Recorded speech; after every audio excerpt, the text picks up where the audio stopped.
Здравейте, приятели! Здравейте! Днес за вас ще готви шефката, която ще направи едни малинови бомбони. Така че оставам ви в нейните ръце. Тя ще ви каже какви продукти трябва, каква е рецептата, как се прави, а вие може да си го направите, да го опитате, да ни оставите един лайк, да се сабскрайбнете, абонирате и да напишете долу в коментарите дали ви е харесало, дали ви не е харесало и дали знаете подобни рецепти, за да ги направим по-скоро шефката, защото тя е специалитет по десертите. Шефче, ти си! Това, което ще ни трябва са, както виждате, много малко съставки. Бадеми 150 грама, малини 150 грама, какао 40 грама.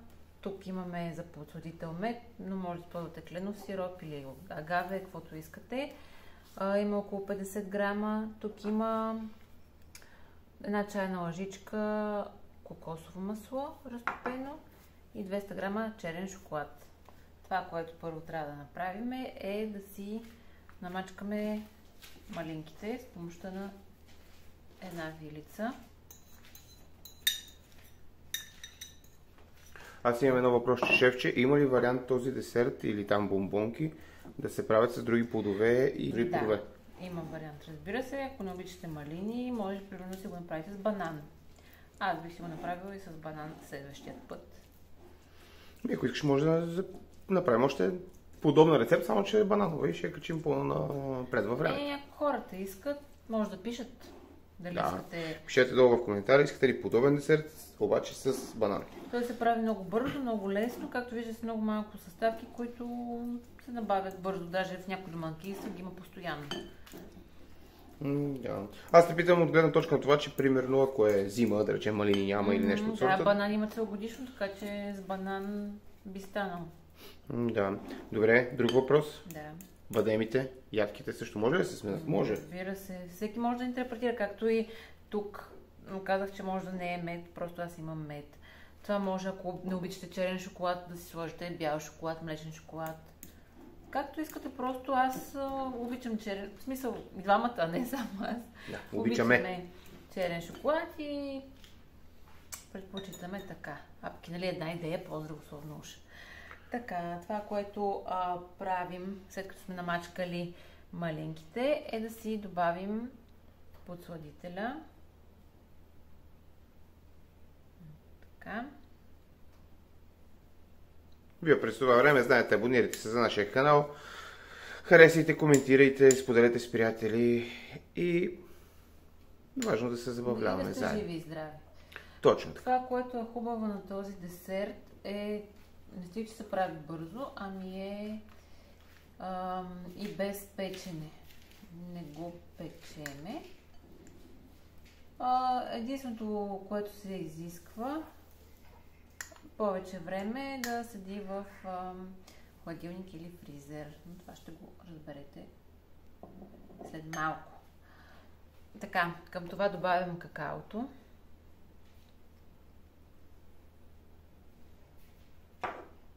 Както и кокосовото масло.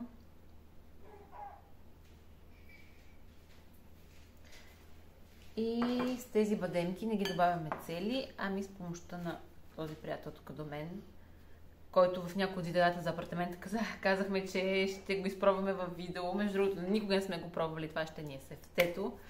И вие ще си идете ли, ще си направиме, поне ще се опитаме да направиме като брашно или много финно да ги смелем тези бадемчета.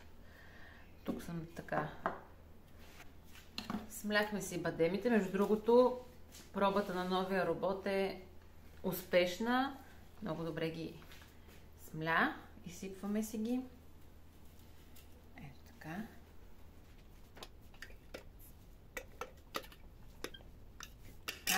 И това, което трябва да направим сега, е да разбъркаме тази смес.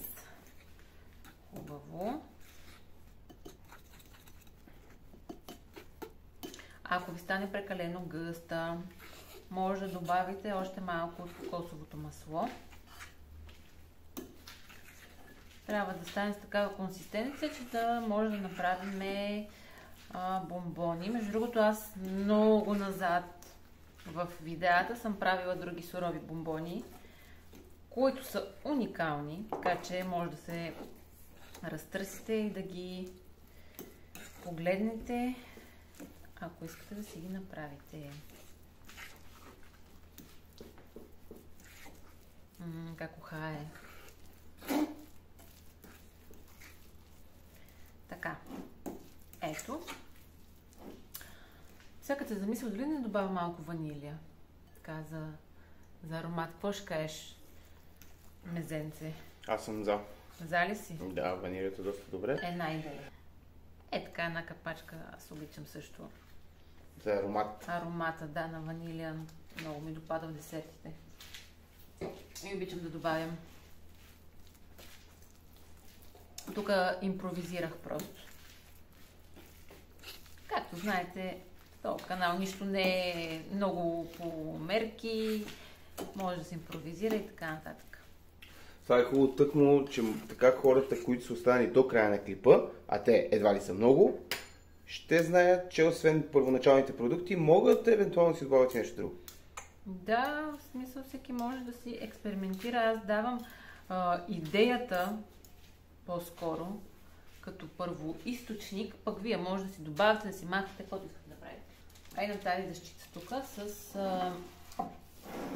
хартия за печене ще си оформя едни бомбончета. Слагаме ръкавиците като истински професионалисти. И започваме да правиме бомбончетата. Малко майтичността, сместа ми е водниста. Защо дали не добавя още малко какао. Ето това е, ако ви е суха, добавяте малко кокосово масло или водичка. Ако ви е водниста, може да добавите още малко какао за спойка. Въпреки че те ще стегнат. Така. Те ще стегнат някакто ги вкараме в хладилника за 40 минутки. След като ги направим, ето вече знаете, след като ги оформяме, ги вкараме в хладилник или фризер за 40 минутки до час, докато стегнат. Ами май да спреме и вече да, ще процедурата следва. Де факто след хладилника, така ли да разбира? Да. 40 минути след хладилника. Ето сега.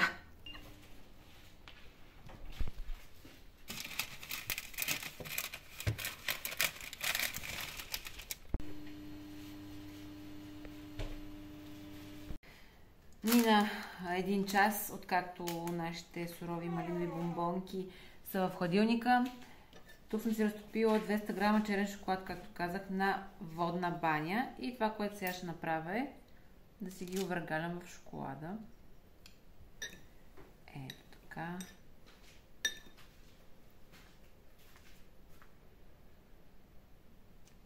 И си ги връщаме на дъската. Отново, защото ще ги върнем в хладилника или фризера, ако искате по-бързо да стане. Отново, за да стегне и шоколада.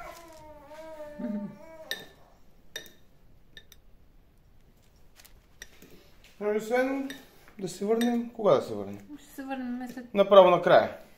Да. Ти каза каква е процедурата, овъргалят ги, слагат ги пак в фризера или в хладилника и идваме за крайния резултат.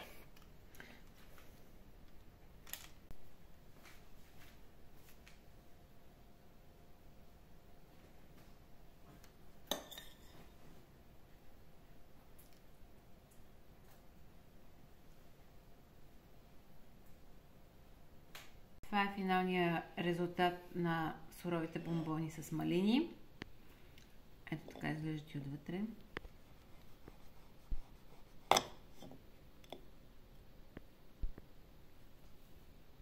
Много, много са вкусни. Пробвайте ги и кажете дали са ви харесали. А вие може да се абонирате за канала, да харесате, да пишете коментар и каквото ви душа сака. Това е от нас. Бъдете здрави! Чао, живи и здрави!